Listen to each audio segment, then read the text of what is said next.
Last வீடியோல alpha ரேஷியோனா என்னன்னு பார்த்தோம். இந்த வீடியோல பீட்டா ரேஷியோனா என்னன்னு பார்க்கலாம். பீட்டா ரேஷியோவை ஏ கிட்ட கேட்டு பார்ப்போம். அது என்ன சொல்லுதுன்னு கேட்போம். அதுக்கப்புறம் நம்ம ஒரு எக்ஸாம்பிளோட பார்க்கலாம். பீட்டா ரேஷியோ என்பது பங்குச்சந்தை மற்றும் முதலீட்டு உலகில் ஒரு பங்கின் அல்லது முதலீட்டு திட்டத்தின் ஆபத்தை ரிஸ்க் அளவிட பயன்படும் ஒரு முக்கியமான அளவுகோலாகும். எளிமையாகச் சொன்னால் ஒட்டுமொத்த சந்தை மார்க்கெட் இண்டெக்ஸ் -50 ஏறும்போதோ அல்லது இறங்கும்போதோ ஒரு குறிப்பிட்ட பங்கு எந்த அளவுக்கு வேகமாக மாறுகிறது என்பதை இது காட்டுகிறது. பீட்டா வழக்கமாக 1.0 என்ற எண்ணை அடிப்படையாக கொண்டது.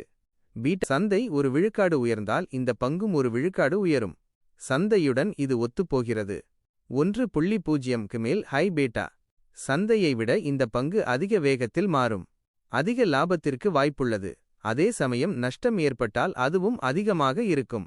1.0க்கு கீழ் லோ பீட்டா சந்தை வேகமாக ஏறினாலும் அல்லது இறங்கினாலும் இந்த பங்கு மெதுவாகவே மாறும். இது பாதுகாப்பான முதலீடாக கருதப்படுகிறது. ஒரு சிறு உதாரணம். ஒரு பங்கின் பீட்டா 1.5 என்று வைத்துக்கொள்வோம். சந்தை நிஃப்டி 10 விழுக்காடு உயர்ந்தால் இந்த பங்கு 15 விழுக்காடு உயரும். ஆனால் சந்தை 10 விழுக்காடு வீழ்ந்தால் இந்த பங்கு 15 விழுக்காடு வீழும். இது ஏன் முக்கியம்? ரிஸ்க் எடுக்க விரும்புவோர் 1.0க்கு மேல் பீட்டா உள்ள பங்குகளை தேர்வு செய்வார்கள், அக்ரெசிவ் இன்வெஸ்டர்ஸ்.